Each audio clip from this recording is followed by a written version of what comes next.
Tanner's Lake is separate. It's missing from that concept. Yep. And so the ones that have looked at that survey, they're still working on it, are saying, well, wait a minute, if I'm going to look at this as a whole, Tanner's Lake really needs to be part of that, and it's not. So I think that's I don't want to say it's a failing, but it's something that's concerning because it's not there. And I understand there's things going into Tanner's Lake or considered for that, well, if you know what's going on there, you don't need it over here, or maybe vice versa. Yep. So, that's a big concern there. Now, I'm looking through the packet, and I'm not sure what my people that are talking to me are quite talking about, because I see playground equipment. The impression that they have is a lot of playground equipment is being removed. And I know some neighbors, they get grandkids coming over, they like to go over to the one near us. Well, if that's being removed, then that's all of a sudden, that's a loss. That's a loss of functionality for them. And then the last comment I have is on the north end, Gulfview Park, I think it's called, and this is where my confusion is, because I see in here that there is playground equipment there, but the impression that this person was telling me was playground equipment wasn't going to be there, or maybe it was just a slide wasn't going to be there. So that's a concern, is the type of equipment being represented or being put in there.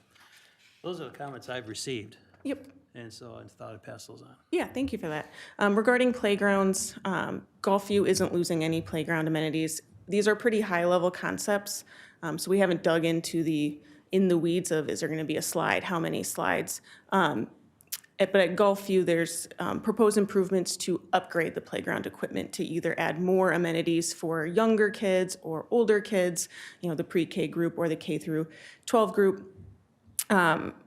And I can't recall, I don't believe we're getting rid of any playgrounds. We might be kind of changing the type of playground, like at the Oakdale Nature Preserve, we were considering the idea of incorporating nature play, because that's something that people are interested in, and that feels like a good park to do it, since it's the nature preserve, it's more natural. So that actually was one of the ones that was a concern. That's near where actually I live, so we go by there, it's used constantly. Take that playground equipment out, no, there's a segment that's not going to be there anymore. Yeah, and with the concepts, we're putting something out there because when people have something, they can react to it. So, if we get the comments that they don't want the nature play, they don't want it to move, we'll take that under consideration and do another level or another round of refinements for the concept plans. Thanks. Yeah. Okay, recreation context maps. So these are another helpful high-level 10,000-foot view to understand the distribution of park amenities throughout our park system. So again, they're in your packet, were sent via PDF. We've got a recreation context map for turf fields, baseball, softball fields, tennis and pickleball courts, basketball courts, courts and designated spaces for volleyball, playgrounds, and ice rinks. Again, it's hard to see the examples on the screen, but the maps are in your packet or available online in our agenda center. So the maps show where different amenities currently exist, where they're proposed to be removed, and where they're proposed to be added. So for each park, they have their own concept plan that shows proposed improvements. These were largely based on feedback from the initial survey in March and April, as well as the SHRET designs with city staff. City Council also had an opportunity to weigh in on them before they went to the public. It's important to note that these are not set in stone and will evolve throughout the planning process. And then just a quick walk you through the kind of general layout of the concept plans. You'll notice amenities that we're proposing to keep in their existing place have their own little legend for existing site features to remain. And then they are represented by the double letters on the map. And then on the concept plan, you'll kind of see that, like the basketball court, it doesn't have a big colored block. It's just pretty much the aerial photograph. So that indicates that we're keeping it there.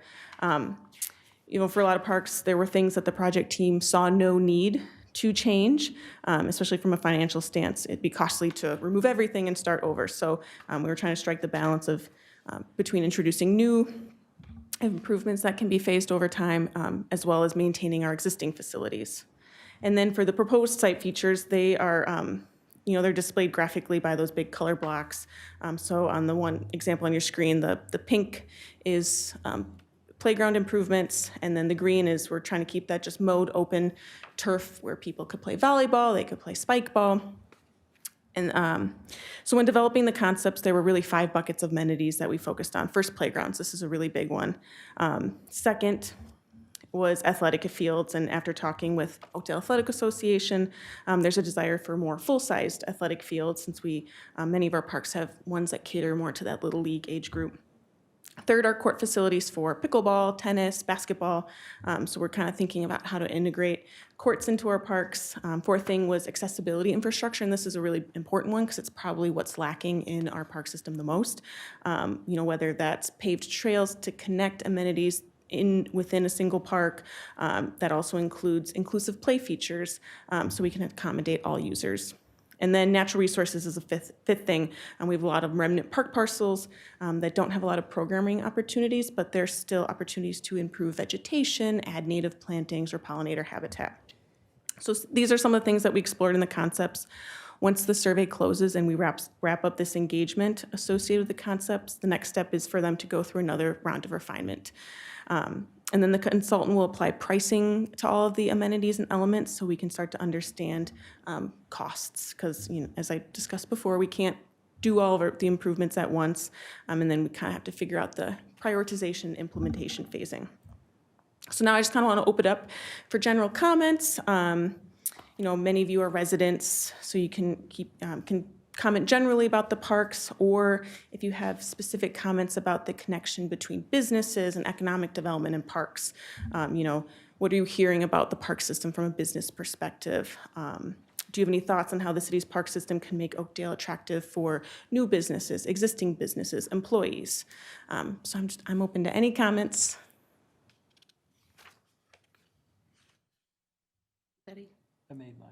I would just touch one thing, like on the pricing thing. The plan would be if there's multiple different parks to go strictly find like a contract for one company that's gonna, whether it's replacing or upgrading. There's so many different types of playground equipment, right? Yeah. And to ideally just focus on one company that would be able to handle it all, or Yeah. kind of piecemeal and each park and kind of with the budget in mind. Yeah. I guess, was there any discussion around that? Yeah, and so I've only been with the city about a year.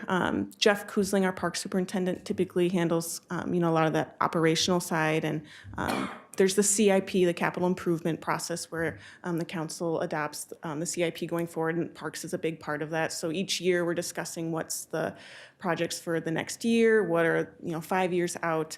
And we'll get more into that that operational side, in the fall of the implementing, contractors, budgeting, all that stuff. But typically, when we do park improvements, at least in my knowledge, for the new parks, we go through a request for proposals process. Is the timeline 10 years out as far as going, or, is there a particular timeline, or is it just going to be based on budget each year? Based on budget, and there's a chance some of these improvements never go through. It's creating that big long-term vision. So whether that's 10 to 20 years, it really depends on the cost and council direction. Yeah. Any other questions for Hannah? Just wondering, your plans for 27 new parks, is that correct? No, there are currently 28 parks in Oakdale currently. Concepts are available for 27 of them because Tanner's is still forthcoming, so that makes up the 28. And then there are 4 new parks that are kind of in the hopper. So we've got the 3 in Willowbrook, and then there's potentially 1 down by the Gold Line. So those are 4 brand new parks. Okay.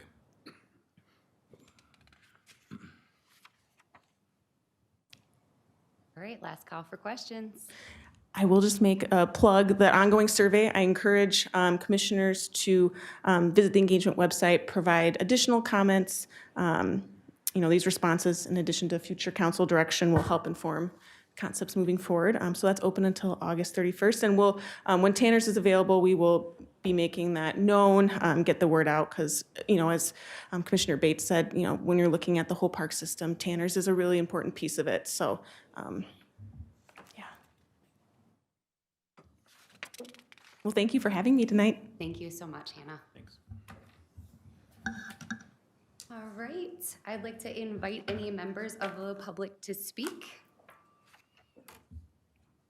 And there are none, so we will close the open forum. We'll then move on to our Economic Development Commission review, and our first piece is old business. And I'm going to defer to Max to speak about our BREA, or Business Retention, Expansion, and Attraction Program update.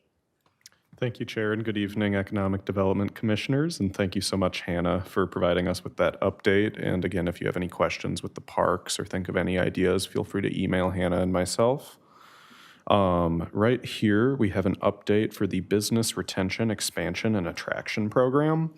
And I want to start off by acknowledging that in the last month or so, I've heard from some EDC members that you guys really want to go on more business visits, and we want to make that opportunity easier for folks. So as a result, I spoke with our department director and our rep from the St. Paul Chamber, and we're going to be looking to open the visits up further to members of the EDC in the near term. So we will be having some more openings coming soon. So if I could get a show of hands, or if anyone wants to talk to me after the meeting about who'd like to go. I see Commissioner Bates, Chair Voca, Penn, and Jenkins. Yep. So I will make note of that and make sure that someone reaches out to you. So give me just a moment here to make note of that.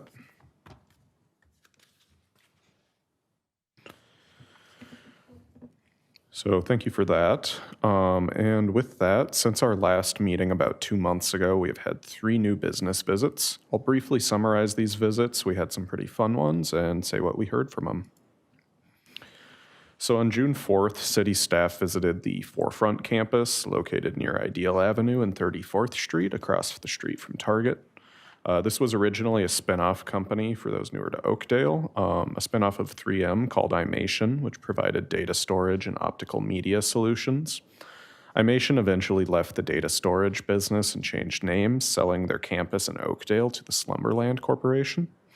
Slumberland then rebranded the campus as Forefront, moving the Slumberland corporate HQ there to one of the buildings and opening the space to offices, startups, and heavy research and design lab work.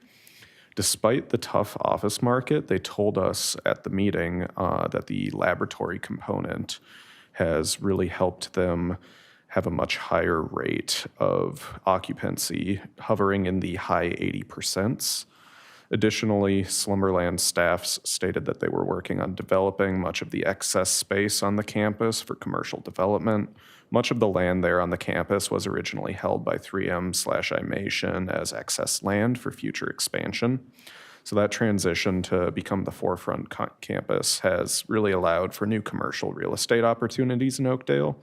You might have heard about the upcoming Aldi and Starbucks. There's quite a bit of construction going on over there.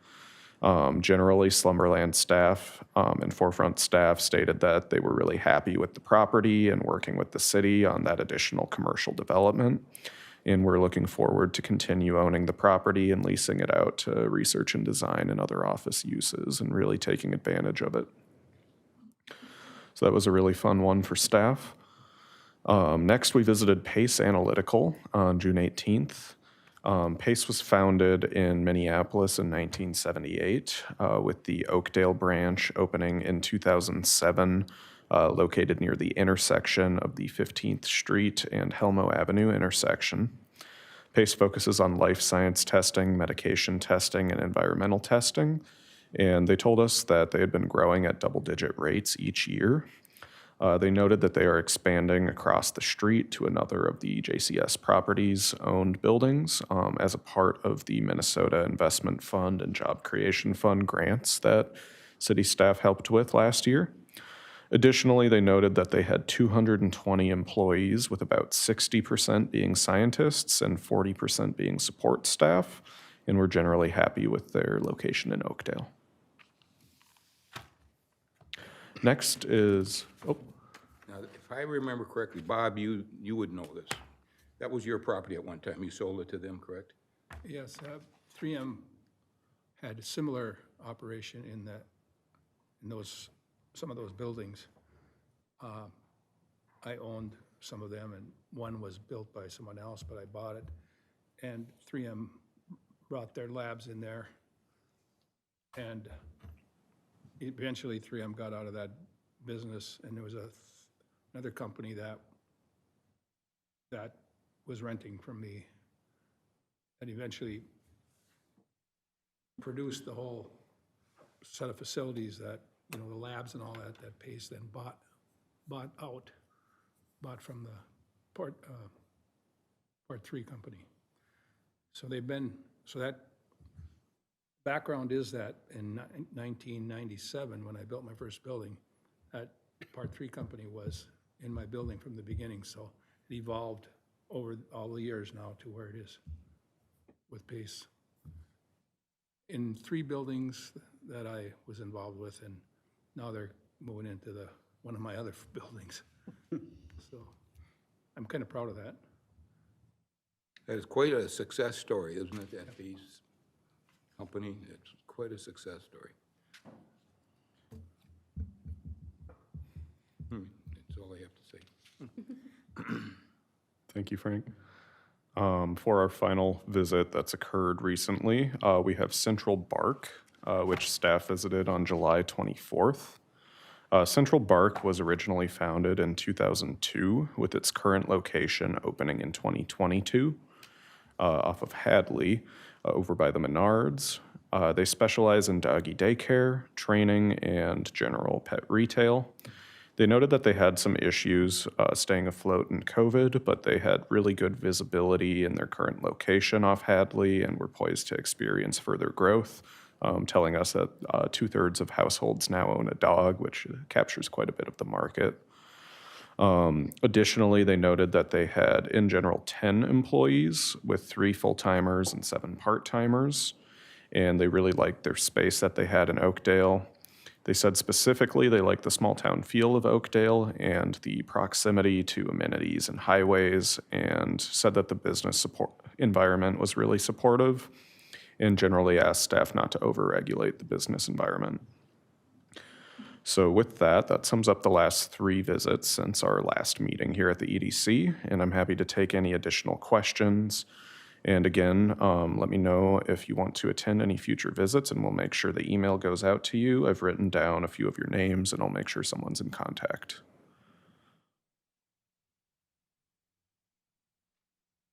All right, we will now move on to new business, and I will defer to Max for the 2024 Minnesota Workforce Statistics and Trends Update. Sure, thank you, Chair. So to introduce this item, in June, the Minnesota Department of Employment and Economic Development, who collects much of the employment data for Minnesota, released quite a bit of new information that we as staff felt may have been of use to the Economic Development Commission. In the past, we've reported on some deed statistics, and we thought there were some new interesting trends here. This data provides general insights into the market conditions and labor participation in the Twin Cities, the 7-county metro, and the state as a whole. Given this data's relevance to economic development in Oakdale and the East Metro in general, we prepared a presentation detailing some of the most interesting takeaways. As a reminder, all data is courtesy of DEED, or the Department of Employment and Economic Development, and sources and links to the data are provided in the memo and on each slide. I highly encourage anyone who's interested to take a look because they've got a great treasure trove of data. So first off, we've got some newer findings on general employment trends. Here we have a map, or a graph, of the total number of non-farm jobs in Minnesota over the last 5 years. Generally, you can see a very large drop with COVID. You might have seen a similar graph before, and a gradual recovery in the years following. Something I didn't know, the total number of jobs did not return to pre-COVID levels until June of last year, and has continued to climb slowly since last June. A few notes from that data. Generally, we hit full job recovery in June, and we've added about 30,000 jobs since. It's worth noting that much of the growth is concentrated in a few key sectors, including construction, education, and health services. In contrast, some of the primary sectors that have still experienced contraction or haven't fully recovered include mining and logging, leisure and hospitality, and professional services.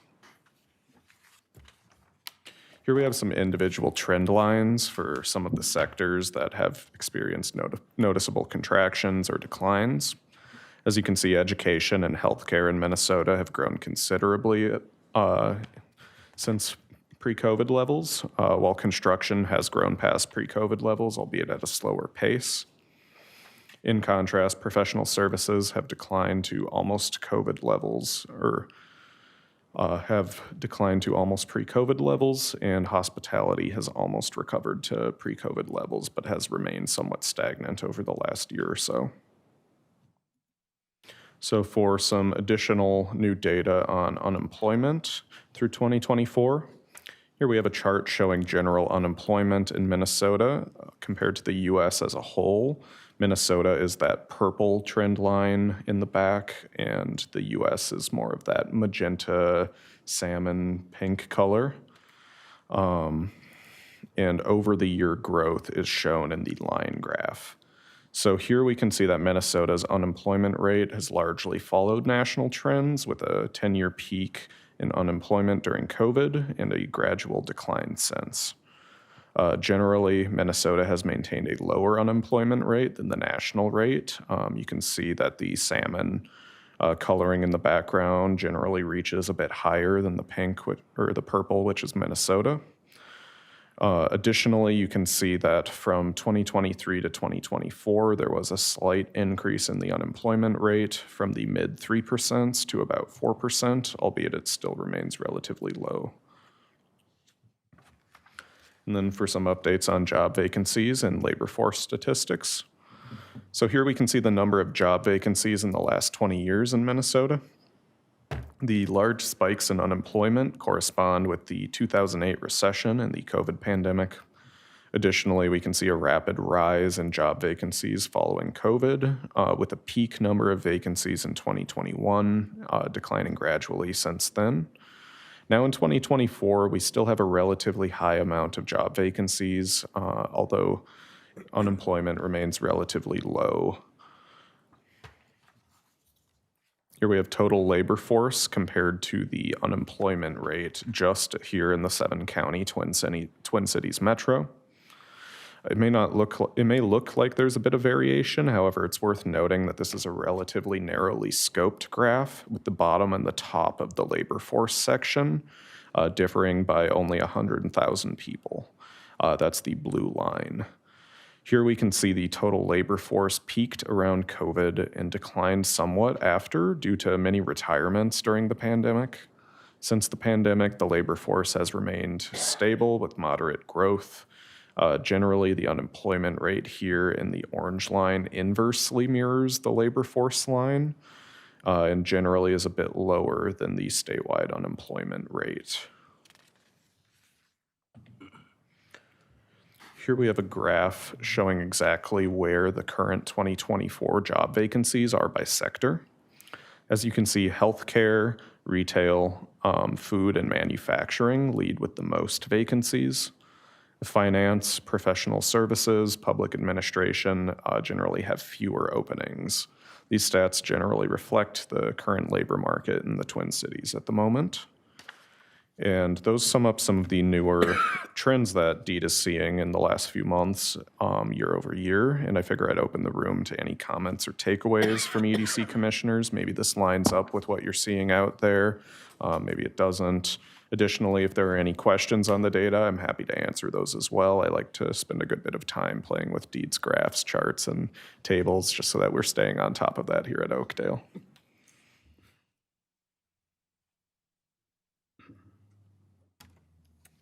All right, we will move on to our staff liaison updates. Max, do you have any updates for us today? Not too many updates today. Generally, we just switched to an online application system for the EDC and all of our other commissions. So we're promoting that, seeing if we can get some new members here and some of our other commissions where we might need some additional space to be filled. Additionally, I want to plug Hannah's park survey again. That's one of our biggest projects, and we're really pushing that along and making sure that we get a product that reflects what the community wants. Additionally, I'd encourage anyone who wants to stay on top of developments to keep tracking the development map and potentially look at some of the planning commission packets. We've had some pretty busy meetings there as of late. But I'm also open to any questions you might have, anything you see going around the city. Happy to take any questions and see if I can answer those. How many openings do you have for EDC? Right now, I believe we have 3 standard openings, as well as there is a designated student non-voting role and a chamber non-voting role.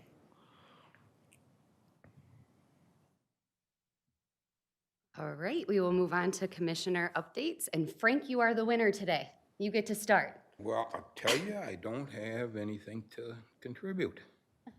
Nope, nothing going on. Tony? Nothing on my end either. Stacy? No. I don't have anything. Anything? I will pass. I don't. Well, we're keeping a perfect score. I've got nothing. I guess it's a little boring. No, I'm going to keep the score even. Awesome. All right, we will move on to council liaison updates. Councilmember Herr.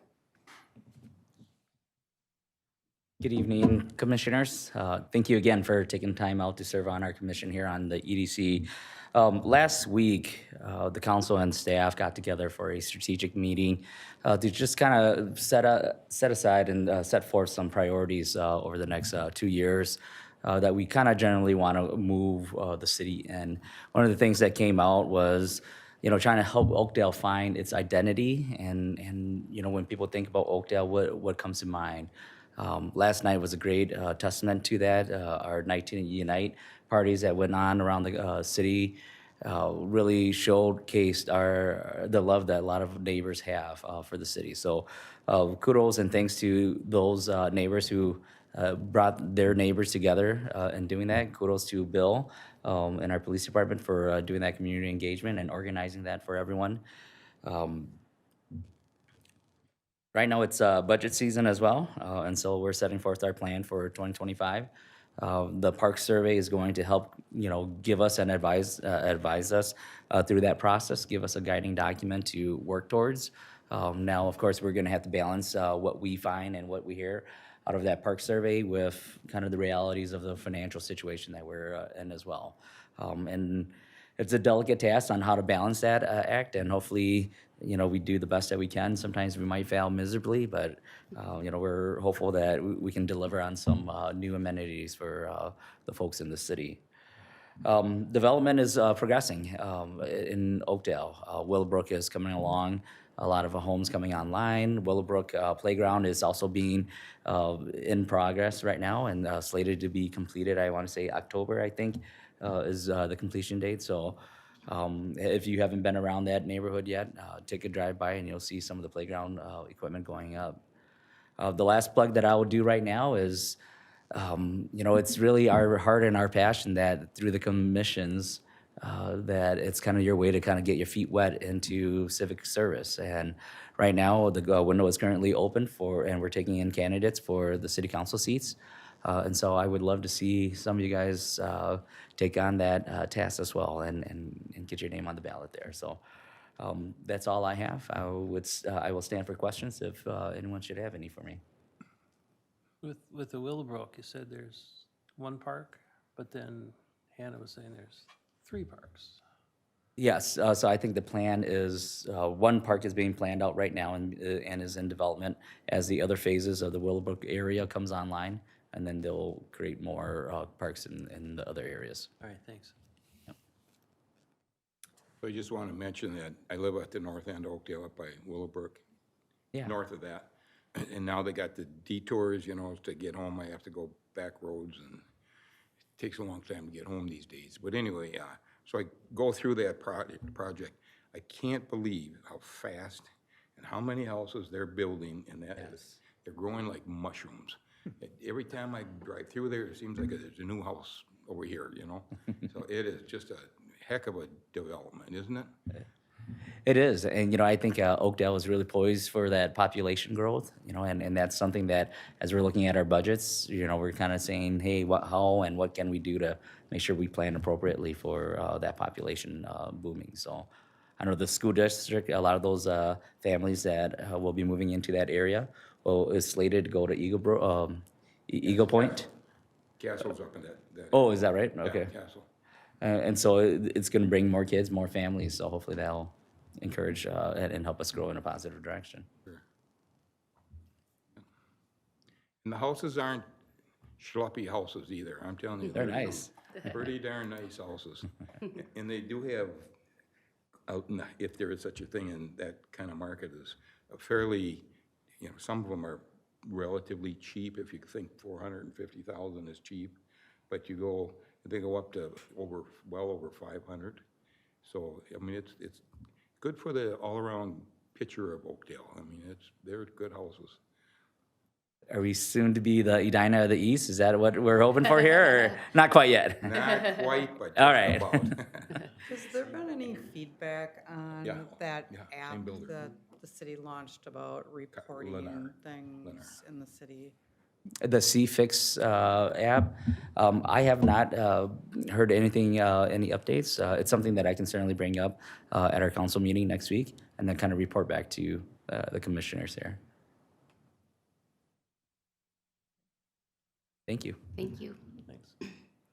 All right, we are going to move to adjournment. So can I please have a motion to adjourn? Gary Severson, I'll move adjournment. Second that. All in favor? Aye.